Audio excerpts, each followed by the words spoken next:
बिस्मिल्लाहिर्रहमानिर्रहीम। अस्सलाम वालेकुम। वेलकम टू देसी कुकिंग सीक्रेट यूके। उम्मीद है आप सब खैरियत से होंगे। आज मैं आपके साथ जौ के आटे की पंजीरी बनाने की रेसिपी शेयर करने जा रही हूँ। तो चले देखते हैं इसको बनाने के लिए हमें किन किन चीज़ों की ज़रूरत है और जो कैसे बनाते हैं।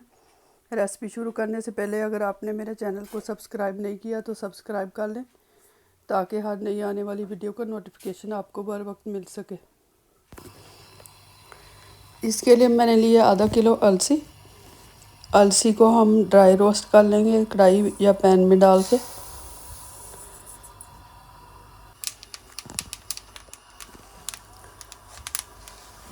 अलसी को मैंने तकरीबन 7 से 8 मिनट अच्छी तरह भून लिया। जब अच्छी तरह जब भून जाएगी तो इसको ठंडा कर लेंगे। अब इसको निकाल के मैं ठंडा कर लूँगी। ठंडा करके हम इसको ब्लेंडर में डाल के पीस लेंगे इस तरह। अब ये मैंने कुछ नट्स लिए हैं, वॉलनट्स और बादाम। आपके घर पे जो भी नट्स हों आप इस्तेमाल कर सकते हैं।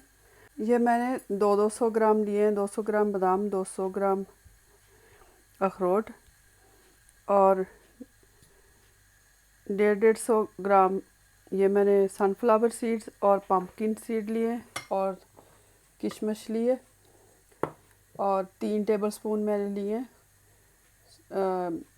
खुश्क अदरक जिसको सौंठ भी कहते हैं, पिसा हुआ, और थोड़ी सी गोंद। 100 ग्राम ही मैंने लिए फूल मखाने।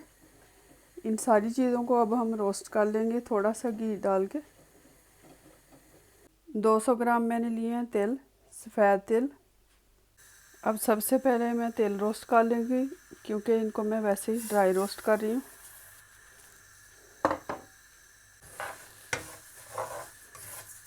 हल्की तेल अब रोस्ट हो चुके हैं, अब इनको निकाल लेंगे।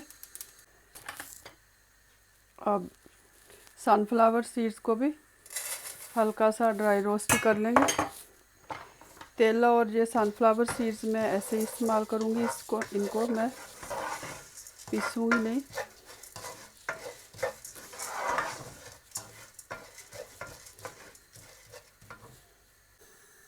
ये वाले नट्स मैंने रोस्ट करके निकाल लिए हैं, सनफ्लावर सीड्स। अब पम्पकिन सीड भी रोस्ट कर लेंगे।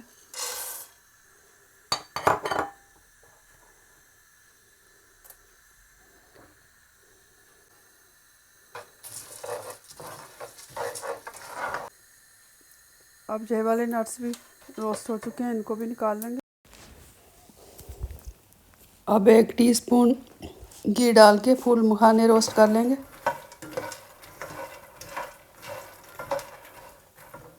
जब ये क्रिस्पी हो जाएंगे तो इनको निकाल लेंगे।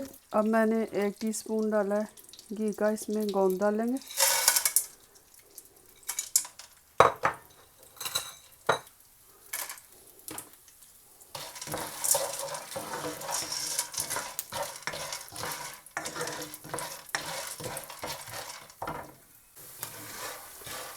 अब जो देखें गोंद अच्छी तरह फूल चुकी है। अब इसको पीसने में आसानी होगी। अब इसको निकाल लेंगे। घी में हम बादाम फ्राई कर लेंगे।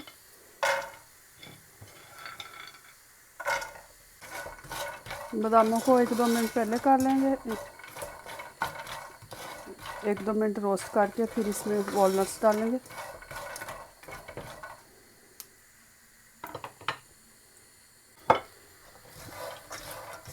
एक 1.5 मिनट के लिए इनको रोस्ट करेंगे, ज़्यादा नहीं करना।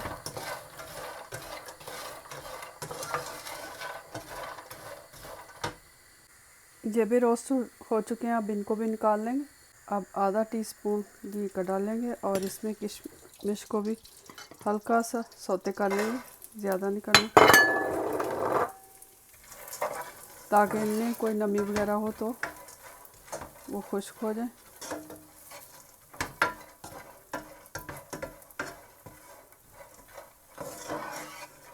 किशमिश भी हो चुकी है, अब इसको भी निकाल लेंगे। अब सारे नट्स मैं ब्लेंडर में डाल के पीस लूँगी। गोंद, ये तेल और जो सनफ्लावर सीड्स हैं इनको वैसे ही मैं शामिल करूँगी। पम्पकिन सीड और बाकी नट्स में पीस लूँगी। किशमिश भी वैसे ही हम डालेंगे।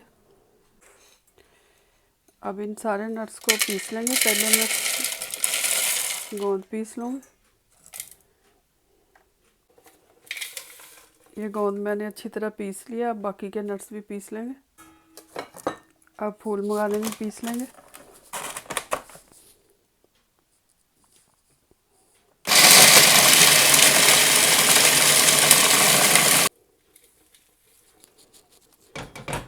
बाकी के नट्स भी सारे मैं मिक्स करके पीस रही हूँ। इनको हमने बहुत ज़्यादा बारीक नहीं करना, थोड़ा मोटा मोटा पीस लेंगे। ये देखें मैंने इस तरह के पीस लिए हैं, ज़्यादा मैंने इनको बारीक नहीं किया। अब इनको निकाल लेंगे। अब सारे नट्स मैंने पीस लिए हैं। यह सनफ्लावर सीड्स और तिल वैसे ही हम इसमें मिक्स कर देंगे। इनको अब हम साइड पे कर देंगे। अब आटे को भून लेंगे। अब ये सारी चीज़ें मैंने रोस्ट कर ली हैं, सारी चीज़ें मिक्स कर ली हैं। किशमिश भी इसमें मिक्स कर ली और 1 पाव के करीब मैंने घी लिया।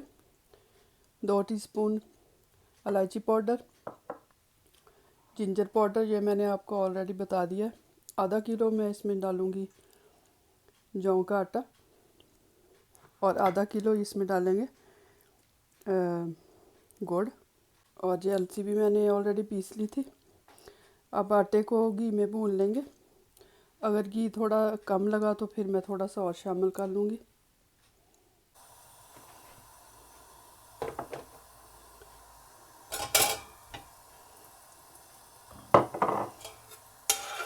घी जब मेल्ट हो जाएगा तो इसमें आटा शामिल कर देंगे। दूसरे चूल्हे पे मैंने पानी उबलने के लिए रख दिया। इसमें गुड़ डाल के इसकी चाशनी बना लेंगे। गुड़ को अच्छी तरह मेल्ट कर लेंगे।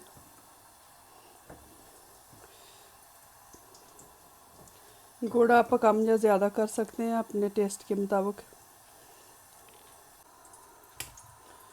अब हल्की आंच पे इसको आटे को भून लेंगे। घी अच्छी तरह मेल्ट हो जाएगा। आटा शामिल कर देंगे इसमें।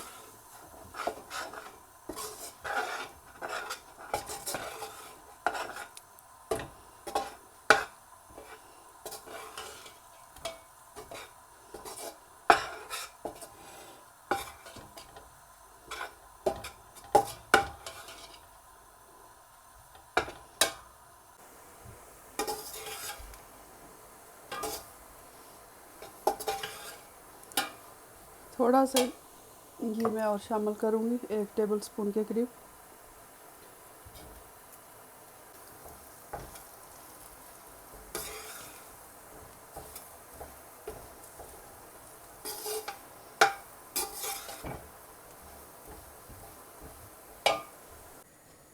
ये गुड़ की चाश भी तैयार हो चुकी है। इसको मैं छान लूँगी ताकि नीचे अगर मिट्टी वगैरह हो तो निकल जाए।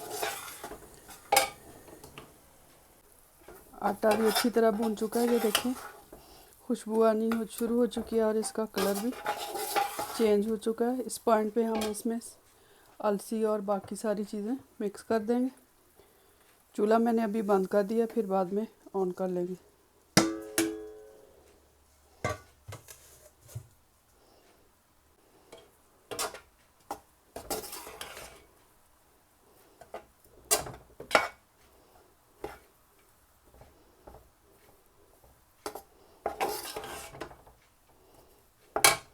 अब बाकी के नट्स जो पीस के रखे हैं वो भी शामिल कर देंगे।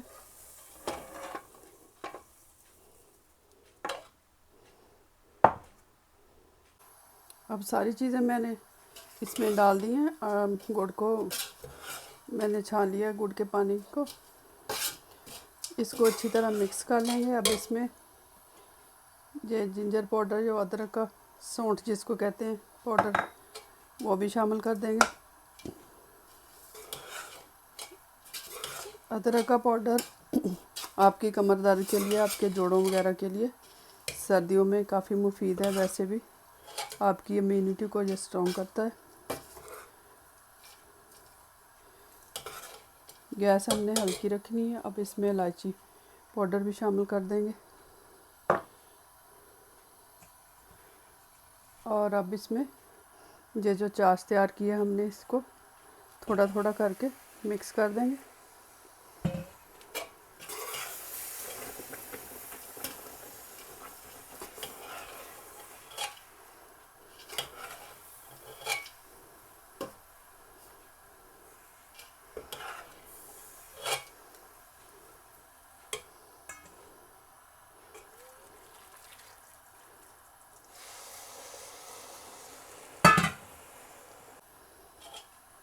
अब इसको अच्छी तरह मिक्स कर लेंगे। 1-2 मिनट के लिए चूल्हे पे पकाएंगे और चूल्हा बंद कर देंगे। अब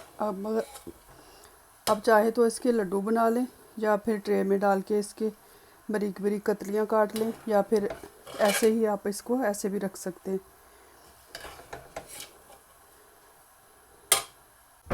अब चूल्हा बंद कर देंगे और इसी टाइम अगर आपने इसके लड्डू बनाने हो तो लड्डू बना लें, या फिर ऐसे भी इसको रख सकते हैं जैसी है। इस तरह भी आप बना के वैसे चम्मच के साथ खा सकते हैं। पंजीरी तैयार हो चुकी है। बहुत ही मज़े की और हेल्थी है इसकी रेसिपी। इन सर्दियों में ज़रूर ट्राई कीजिएगा। इंशाल्लाह ताला आपको पसंद आएगी। Thank you for watching. खुदा हाफिज़।